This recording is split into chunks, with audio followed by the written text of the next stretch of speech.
दोस्तों आज की कहानी आप लोग सुनेंगे तो सुनने के बाद में आप लोग यही सोचेंगे कि आज की कहानी ने दिल को तोड़ के रख दिया। क्योंकि आज की जो कहानी है, यकीनन दोस्तों ये कहानी मन को कचोटने वाली कहानी है। ये एक ऐसी कहानी है जिसको सुनने के बाद में पीड़ा आप स्वयं महसूस कर सकते हैं। दोस्तों आज की कहानी फिरोज़ाबाद की कहानी है। तो दोस्तों सिलसिलेवार तरीके से मैं आप लोग को ये कहानी सुनाऊंगा, तो ज़्यादा वक्त न लेते हुए सीधा सीधा कहानी का रुख करते हैं। रात के 10 बज चुके हैं। मैं हूँ आप सभी का अपना शावेज़ मलिक और हाज़िर हूँ आप लोग के सामने फिर से एक क्राइम की कहानी को लेके, एक क्राइम की घटना को लेके। और दोस्तों आज की जो कहानी, आज की जो घटना मैं आप लोग को सुनाने जा रहा हूँ, इस घटना की शुरुआत होती है फिरोज़ाबाद से। और दोस्तों इसी फिरोज़ाबाद में एक जगह पड़ती है शिकोहाबाद। और दोस्तों इसी शिकोहाबाद में एक जगह पड़ती है जिसका नाम है पजाया रुकनपुर। और दोस्तों इसी पजाया रुकनपुर में एक मुस्लिम फैमिली रहती है। इस मुस्लिम फैमिली में अगर हम लोग बात करें तो इस मुस्लिम फैमिली में जो परिवार का मुखिया है उसका नाम मुकीम है, जो कि रस वगैरह का ठेला वगैरह लगाता है। और इसके 3 से 4 बेटे भी हैं और इसकी पत्नी है जिसका नाम फरजाना है। और इसका जो बड़ा बेटा है उसकी उम्र महज 12 साल है। अब दोस्तों जो मुकीम है ये फलों का ठेला लगाता था, इसलिए गर्मियों में तो कामकाज ठीक रहता था, लेकिन सर्दियों में कामकाज जो था वो थोड़ा हल्का पड़ जाया करता था। अब दोस्तों गर्मियों का सीज़न चल रहा था, जैसे तैसे कर जो मुकीम का फलों का ठेला था ये सही से इसका कामकाज जो होता है वो चलने लगता है। जो जूस का ठेला था, सॉरी, जब इसका कामकाज पटरी पर पलट रहा होता है। अब दोस्तों इसी तरीके से ये दिन भर अपने बाहर रहता, जूस बेचता, शाम को जो कुछ भी पैसे कमाता अपनी पत्नी फरजाना को ला के दे देता। और दोस्तों जो फरजाना थी ये उन पैसों को अपने हिसाब से खर्च करती। बाकी के जो बचे हुए पैसे होते थे ये मुकीम अपने पास रखता और उन बचे हुए पैसों को लेकर ये मंडी चला जाता, कुछ फल वगैरह जूस वूस बनाने के लिए चाहिए होते वो लेके आता। इसी तरीके से इसकी ज़िंदगी चल रही थी। अब दोस्तों जो मुकीम था ये फलों का जूस निकाल कर बेचा करता था। इधर इसकी जो पत्नी थी फरजाना, ये अपने बच्चों का लालन पालन कर रही थी, क्योंकि परिवार में कुछ बच्चे ज़्यादा बड़े तो थे नहीं। जो सबसे बड़ा बेटा था उसकी उम्र ही महज 12 साल के आसपास थी। अब दोस्तों इसी तरीके से जो ज़िंदगी थी ये चल रही थी। भले ही परिवार में पैसे कम थे, इनकी जो ज़रूरतें थी ये भी कम थी। इस वजह से इनके परिवार में खुशियाँ थीं और ज़्यादा डिमांड ना होने की वजह से इनके परिवार में कोई टेंशन भी नहीं थी। अब दोस्तों सब कुछ ठीक चल रहा होता है, लेकिन उसके बाद में एक महीना आता है मई साल 2023। और मई साल 2023 के इस महीने में लास्ट वाले हफ्ते में जो बड़ा बेटा होता है जिसका नाम जीशान होता है, ये घर से खेलने के बहाने कहीं जाता है, लेकिन उसके बाद से लौट कर नहीं आता। अब जो मुकीम था जब ये अपने ठेला वगैरह लेकर घर पे आता है और देखता क्या है कि जो जीशान है ये घर पे है नहीं। उसके बाद में ये अपने बेटे का इंतज़ार करता है। इंतज़ार करने के बाद भी जब जीशान लौट कर नहीं आता तो ये उसको ढूंढने की कोशिश करता है। अब दोस्तों इधर ही अपने बेटे को ढूंढ रहा है, उधर इसकी जो पत्नी फरजाना है ये भी काम के सिलसिले में कहीं बाहर गई थी, जब तक ये भी लौट के आ जाती। अब जैसे ही फरजाना लौट के आती है मुकीम उससे जीशान के बारे में पूछता है। फरजाना कहती है जीशान को मैंने तो नहीं देखा। लेकिन उसके बाद में जो मुकीम था ये जीशान के बारे में अपनी पत्नी को सारी बात बताता है कि इस तरीके से गया हुआ है और वो आया नहीं है, चिंता हो रही है। अब दोस्तों पिता है, पिता को लाजमी बात है कि चिंता होगी। घर का बड़ा बेटा है, उम्र 12 साल है, अगर नहीं आएगा तो लाजमी बात है चिंता तो होगी। अब ये दोनों पति पत्नी जीशान की गैर मौजूदगी में काफ़ी ज़्यादा परेशान हो जाते हैं। अब दोस्तों उसके बाद में ये जो पति पत्नी होते हैं फैसला करते हैं कि बेटे को ढूंढना चाहिए। उसके बाद में चोरी छुपे ये जो फरजाना थी अपने बेटे को ढूंढने के लिए आस पड़ोस के घरों में जाती है, कहती है किसी ने जीशान को देखा। अब चूँकि पति को ज़्यादा टेंशन ना हो इसलिए भी ये पति को दिलासा भी देती है, लेकिन चोरी छुपे ये अपने बेटे को ढूंढ भी रही है। अब दोस्तों उसके बाद में ये हर घर में ढूंढ आती है, लेकिन जब हर घर से यही पता चलता है कि ना तो उन्होंने जीशान को देखा है और ना तो उसे किसी दोस्त के साथ जाते हुए देखा है। जैसे ही ये बातें फरजाना सुनती है उसका तो कलेजा काँप उठता है। आकर अपने पति मुकीम को बताती है कि बेटे का कहीं कोई पता नहीं है। उसके बाद में ये दोनों पति पत्नी होते हैं यानी मुकीम और फरजाना अपने बेटे को यानी उसके जितने भी दोस्त थे उन दोस्तों के घर पे देखना शुरू करते हैं। लेकिन दोस्तों जब ये दोस्तों के घर पे जाते हैं तो वहाँ से भी बेटे जीशान के बारे में कोई खबर नहीं लगती है। उसके बाद में ये दोनों पति पत्नी सोचते हैं कहीं ऐसा तो नहीं कि जीशान कहीं खेलने चला गया हो। आमतौर पर दोस्तों आप लोग देखते हैं कि गाँव के अंदर बच्चे जो होते हैं वो कहीं खेतों में ऐसी जगह बना लेते हैं जहाँ पर खेलते हैं। जिस गाँव में मैं पला बड़ा हूँ वहाँ पर भी खेतों में हम लोग क्रिकेट खेला करते थे। और दोस्तों इसी तरीके से वो उन खेतों पर जाते हैं जहाँ पर बच्चे अक्सर खेलने लगते हैं। लेकिन दोस्तों कहीं पर भी जीशान का कोई पता नहीं था। हर गली को छान लिया जाता है, हर कूचे को छान लिया जाता है, लेकिन जीशान था कि वो मिलने का नाम ही नहीं ले रहा था। अब दोनों पति पत्नी जो थे उनकी चिंता लगातार बढ़ती जा रही थी और जो माँ है उसके तो औसान कटे हुए थे। अब दोस्तों धीरे धीरे जो वक्त होता है ये वक्त गुजरने लगता है, रात का समय हो जाता है। पूरी रात ये मुकीम और फरजाना अपने बेटे को जगह जगह ढूंढते हैं, इंतज़ार करते हैं, सारे ही रिश्तेदारों में खबर कर दी जाती है, लेकिन जीशान का कहीं पर भी कोई पता नहीं चलता है। अब दोस्तों मुकीम चूँकि अब समझ चुका था कि उसका बेटा अगर कहीं गया होता तो आ जाता, ज़रूर कोई ना कोई उसके बेटे के साथ में अनहोनी हो गई। इसलिए मुकीम सोचता है कि क्यों ना पुलिस की मदद लेनी चाहिए। उसके बाद में मुकीम जो था पुलिस थाने पहुंचता है और दोस्तों पुलिस थाने में जाने के बाद में ये अपनी बेटे की गुमशुदगी की एफआईआर दर्ज कराता है। अब दोस्तों जैसे ही पुलिस इस 12 साल के लड़के की गुमशुदगी की रिपोर्ट लिखती है, पुलिस के भी एकदम से पाँव तले से ज़मीन सी खिसक जाती है कि एक 12 साल का लड़का, आखिर किसने उसके साथ में क्या कर दिया, क्योंकि 12 साल का लड़का कहीं जा तो सकता नहीं, ज़रूर उसके साथ में कोई ना कोई अनहोनी हुई है। इसलिए पुलिस अब दो चीज़ों पे यानी दो एंगल पर अपनी छानबीन शुरू करती है। दो एंगल पर पुलिस अपनी पूछताछ शुरू करती है। सबसे पहला एंगल होता है कि जो मुकीम है कहीं इसकी किसी से कोई दुश्मनी तो है नहीं। वहीं दूसरा जो एंगल होता है वो होता है कहीं ऐसा तो नहीं कि किसी ने मर्डर, किसी ने अपहरण किया हो और उसके बाद में पैसे की डिमांड रखे। लेकिन दोस्तों जिस प्रकार से मुकीम की माली हालत थी, जो उसकी फैमिली की फाइनेंशियल कंडीशन थी, उसको देखते हुए ये नहीं लग रहा था कि मुकीम का जो बेटा है जीशान, इसका अपहरण कोई पैसे के लिए करेगा।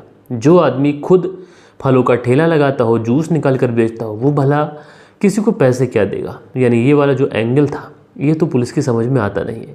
लेकिन जो दूसरा वाला एंगल था यानी दुश्मनी वाला एंगल, अब पुलिस इस दुश्मनी वाले एंगल पर काम करती है। अब दोस्तों पुलिस सबसे पहले ये जो मुकीम था इससे पूछताछ करती है और इससे पूछती है कि तुम्हारी किसी के साथ में कोई दुश्मनी रही हो, या फिर हाल फिलहाल में किसी के साथ में कोई झगड़ा रहा हो, या फिर तुम्हें किसी ने कोई धमकी वगैरह दी हो। तो जो मुकीम होता है ये पुलिस से कहता है कि साहब हम तो गरीब आदमी हैं और हम किसी से दुश्मनी लेके भला कैसे रह सकते हैं। खाने को खाना नहीं है, पेट में दाना नहीं है, कामकाज के तौर पे हम सिर्फ फल बेचते हैं, तो हम भला दुश्मनी कर कर किसी से कैसे रह लेंगे। साहब हमारी किसी से कोई दुश्मनी नहीं।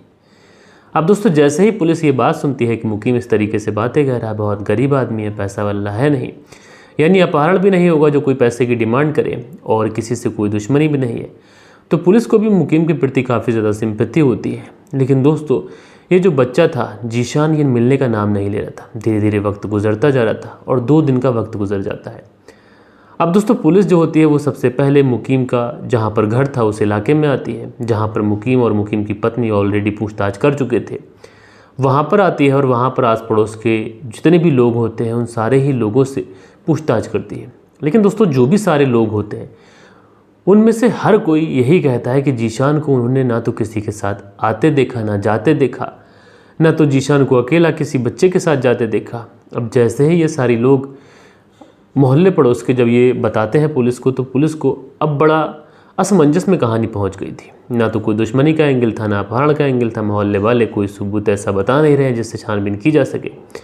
अब पुलिस कहीं ना कहीं ये भी सोच रही थी कि अगर ये केस नहीं खुला तो बड़ी बदनामी हो जाएगी। अब ये जो केस था वहाँ के जो एसपी होते हैं जिनका नाम होता है कुंवर विजय सिंह, अब उनके अंडर में भी पहुँचता है, उनकी देखरेख में पहुँचता है। तो जो एसपी साहब होते हैं वो खुद इस मामले में संज्ञान लेते हैं और उसके बाद में इस पूरे केस में वो अपने तरीके से छानबीन शुरू करते हैं। और दोस्तों इसी बीच में एक आदमी मिलता है पुलिस को और वो आदमी बताता है कि साहब ये जो बच्चा है, क्योंकि जो एसपी साहब होते हैं वो फ़ोटो वगैरह जीशान के लोगों को दिखाते हैं, किसी ने इस बच्चे को देखा नहीं देखा, क्योंकि आमतौर पर अगर ऐसे पूछोगे कि इस तरीके का बच्चा जाते देखा तो शायद कोई ना बता पाए। लेकिन अगर फ़ोटो दिखा के पूछा जाए कि ये बच्चा है, अगर किसी ने देखा हो तो बताओ, तो जैसे ही फ़ोटो दिखाया जाता है तो एक व्यक्ति कहता है कि साहब मैंने इस बच्चे को देखा है और आखिरी बार मैंने इस बच्चे को इसके ही चाचा फरमान के साथ देखा था। अब दोस्तों जैसे ही ये व्यक्ति पुलिस को ये बातें बताता है कि उसने लास्ट बार जीशान को उसके चाचा फरमान के साथ देखा था, पुलिस वाले पूछते हैं कहाँ, कैसे देखा, तो वो जो व्यक्ति होता है बताता है कि साहब ये जो जीशान है ये अपने चाचा फरमान के साथ कहीं जा रहा था और तुम जो टाइम बता रहे हो शायद ये वही टाइम था। दोस्तों लाइट आ गई। अभी आप लोग देख रहे थे कि वीडियो में थोड़ा अंधेरा सा दिखाई पड़ रहा था क्योंकि लाइट थी नहीं, तो इन्वर्टर का बस एक ही बल्ब चल रहा था। तो अभी लाइट आ चुकी है, अभी ठीक है। अब दोस्तों उसके बाद में पुलिस वाले जो होते हैं वो इस कहानी को आगे बढ़ाते हैं, क्योंकि अब पुलिस वालों की बारी थी मुकीम से पूछताछ करने की। अब दोस्तों पुलिस वाले मुकीम के पास पहुंचते और मुकीम से पूछते हैं कि दरअसल तुम्हारा जो छोटा भाई है फरमान वो कहाँ है, और बताया गया है कि फरमान के साथ में जीशान को देखा गया था। अब दोस्तों जो मुकीम होता है वो फरमान के बारे में बताता है कि साहब ये तो मेरा छोटा भाई है और ये हमारे साथ तो रहता नहीं, लेकिन कभी कभार आ जाता है, हम लोगों के साथ बैठता है, खाना खाता है और चला जाता है। लेकिन जहाँ तक मेरी नॉलेज की बात है, फरमान उस तारीख को तो यहाँ पर नहीं आया था, क्योंकि ना वो मुझसे मिला और ना मैं जानता हूँ कि वो इस तारीख को घर पे आया था। अब दोस्तों जैसे ही मुकीम ये बातें कहता है तो पुलिस वाले बड़े असमंजस में हैं। अब पुलिस वाले सोचते हैं कि इस केस से अगर कोई पर्दा उठा सकता है तो फरमान उठा सकता है, इसलिए पुलिस वाले अब फरमान का एड्रेस लेते हैं। और दोस्तों एड्रेस लेने के बाद में अब फरमान को उठाते हैं और उठाने के बाद में सीधा पुलिस थाने लेके आते हैं। और दोस्तों पुलिस थाने लाने के बाद में जब फरमान से पूछताछ की जाती है तो फरमान कहता है कि साहब गरीब आदमी है, एक तो हमारा भतीजा गुम हो गया, ऊपर से तुम हमारे ऊपर ही शक जता रहे हो। रोने लगता है, कहता है साहब गरीब आदमी है इसलिए हमें परेशान कर रहे हो, ओरिजिनल हमारे बेटे को किसने पकड़ा है किसने नहीं पकड़ा उसको पकड़ने की बजाय आप हमें ही फांस रहे हो। तरह तरीके की बातें जो फरमान था ये पुलिस से कहता है। पुलिस वाले बड़ा परेशान कि जो चाचा है वो इस तरीके से बातें बता रहे हैं। लेकिन दोस्तों जितने भी पुलिस वाले इस फरमान से सवाल करते हैं उन सारे ही सवालों के फरमान ऑलमोस्ट जवाब देता है, लेकिन सारे ही जवाब बहुत ज़्यादा तेज़ी के साथ में देता है। अब पुलिस वाले कहीं ना कहीं समझ चुके थे कि जो फरमान है ये कुछ ज़्यादा ही ओवर एक्टिंग कर रहा है, कुछ ज़्यादा ही पुलिस वालों उससे कह रहा है कि तुम उसे परेशान कर रहे हो कि वो मुस्लिम है, ऐसा वैसा तमाम बातें।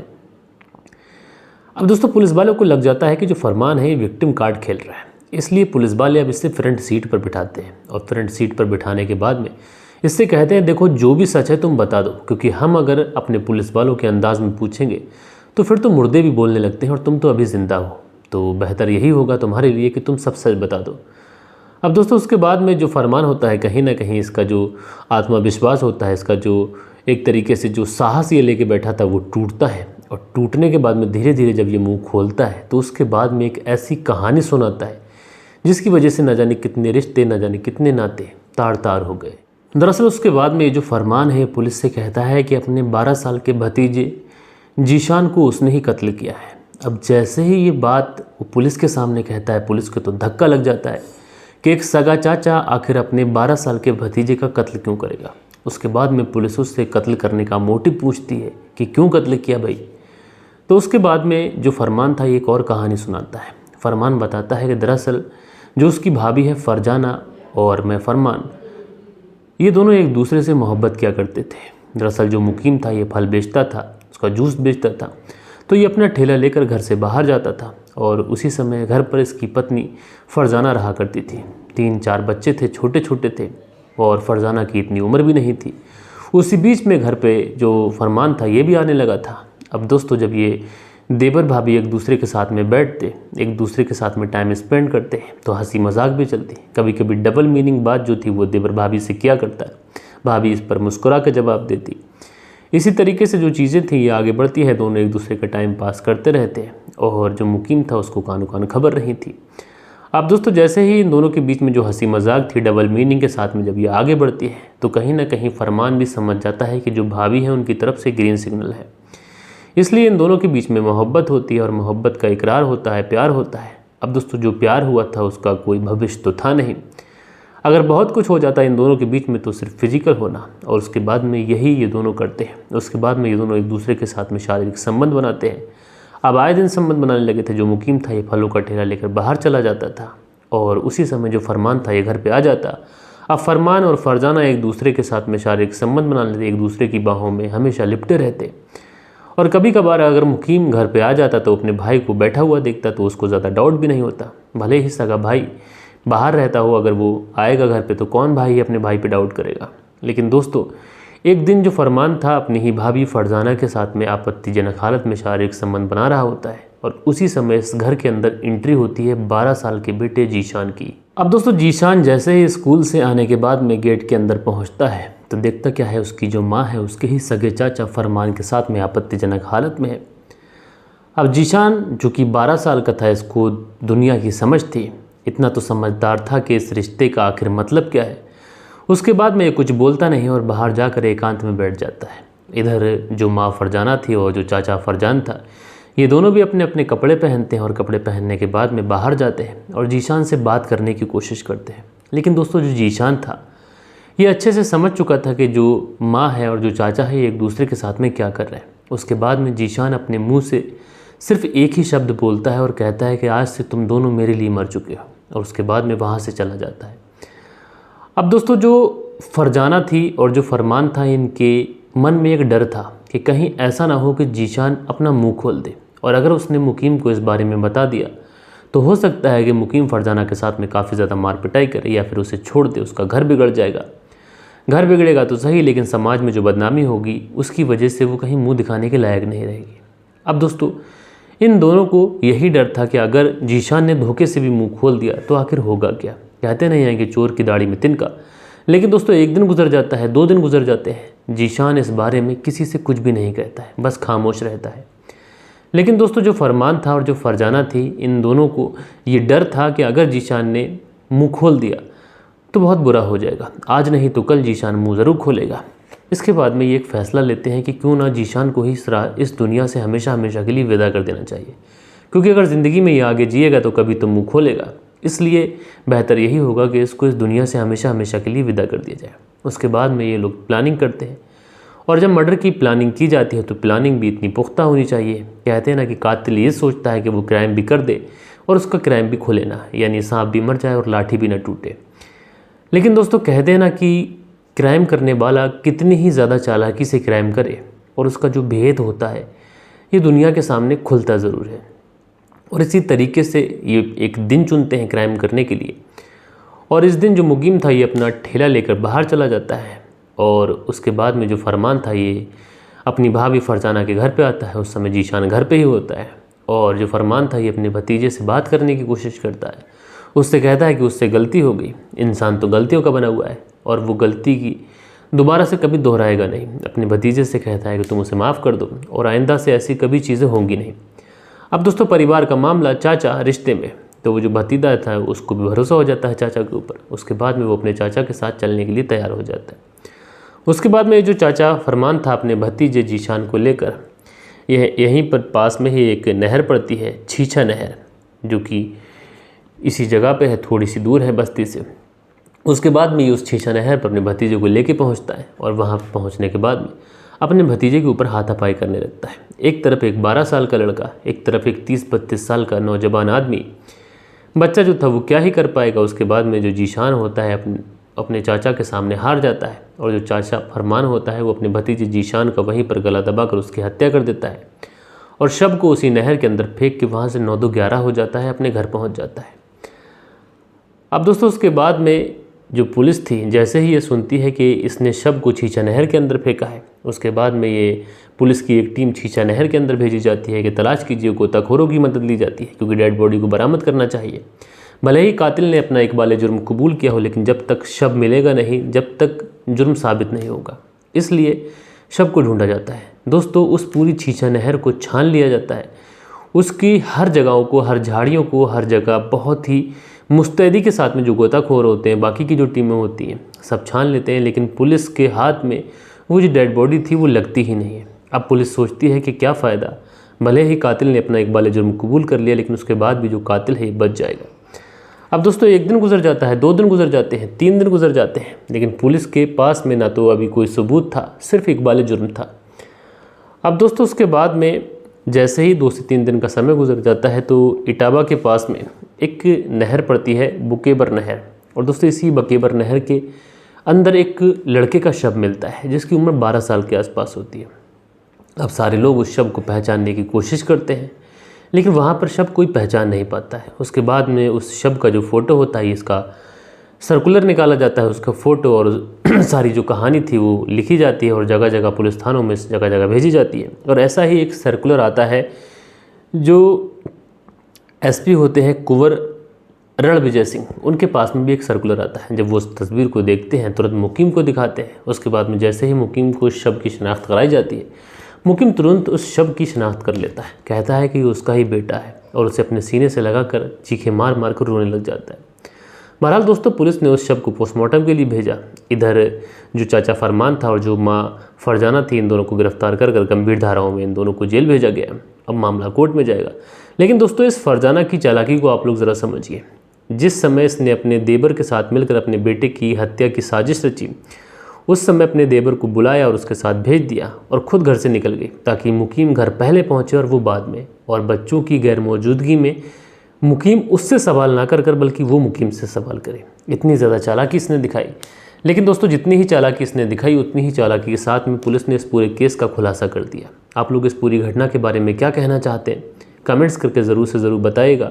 और कल के दिन आप लोग के जो भी कमेंट्स आए हैं वक्त होता है कि आप लोग के कमेंट्स पढ़े जाए। सो दोस्तों हमारे वीडियोस पे जो कल के दिन कमेंट्स आए इसमें आलोक जी हैं, लिखते हैं अपने स्वार्थ के लिए आदमी कितना गिर सकता है। मैं आलोक कुमार लखीमपुर से आपकी कहानी सुनता हूँ। तो भाई आलोक जी आपका बेहद शुक्रिया। उसके बाद में हाई करके आईडी है, लिखते हैं शावेद भाई अस्सलाम वालेकुम। तो भाई वालेकुम सलाम, कैसे हैं आप।